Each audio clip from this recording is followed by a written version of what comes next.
Well, I began my career by doing 3 interims. And my experience as an interim pastor was that there were a lot of kind of fits and starts. And I thought from the get-go that when I had an installed position, if God had that for me, it would be nice to have an overlap and a kind of a decent and in order transition at the end where I could be of some value in helping the new coming co-pastor understand the ethos and the history of the church, and together we could make necessary changes along the way before that person took over fully. I've never been a solo pastor before, and my last position was an associate, so it teaches me a little bit about the work of the church. And since we are sharing things equally, moderating the session, alternating times, alternating preaching, and really sharing pastoral care, it lets me know some of the needs of the congregation. I love being Presbyterian. I love being part of a denomination and being knowledgeable about what that really means. Being Presbyterian is something that I can trace back in my history for about as far back as we possibly could go. But I bring that passion, that joy of thinking about what it means to be Christian, what it means to be Presbyterian in this time and place, and being part of a larger connectional church, and all the opportunities and joys and ways to be involved that means.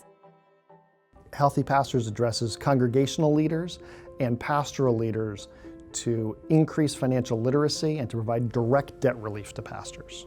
The Healthy Pastors, Healthy Congregations program reinforces the fact that we are indeed a connectional church.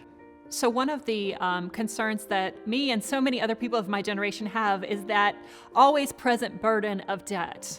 The student loan debt, the credit card debt, the debt of just living and being and moving and trying to live into a calling in the world.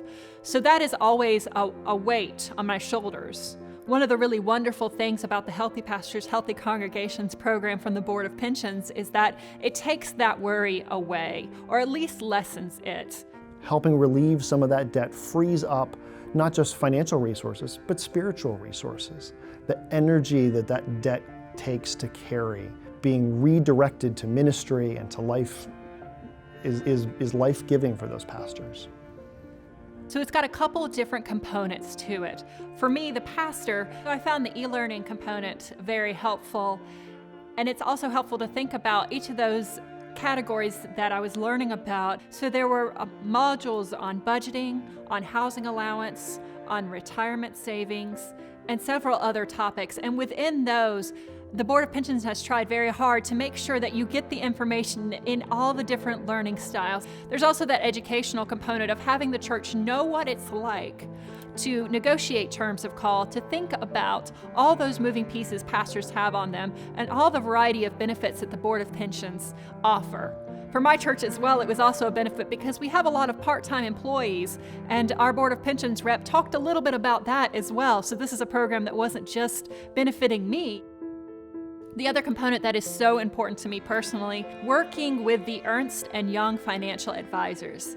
And he really talked about what are my goals and what are my hopes and how can he empower me with tools so that I can reach those. It says to me that the Board of Pensions is actively thinking about the future of the church, and I love that. So the connectivity of this program is knowing that serving a denomination that cares, a Board of Pensions that tries to take care of churches no matter what the size, is huge, and it's helpful, and it is the loving and Christ-like thing to do. And so just knowing that things like this are out there, that the Board of Pensions is trying to help and is trying to educate and is trying to help churches to succeed, and individual pastors has been so helpful.